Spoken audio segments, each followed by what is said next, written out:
biggest issues that we face in the industry, aside from the reimbursements declining, is also the fact that occupancy is declining.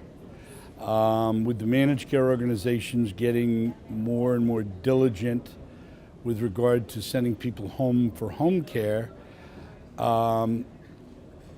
we've been on a downward slide from 14 all the way through probably close to the very end of 17.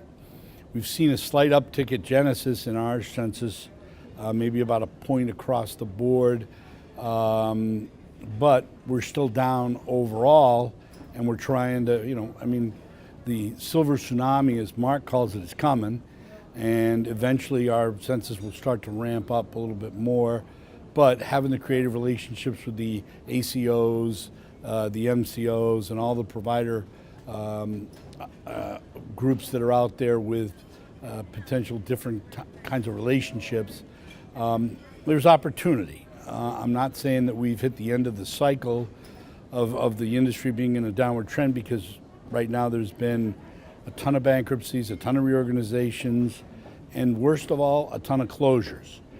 My issue with the fact that there's been so many closures is who's going to take care of the silver tsunami when they hit the point of where the aging population between 82 and 86, because Americans are living longer, and the dementia rates in the country are going up. And so what you're going to have is going to be people who don't have a place to go.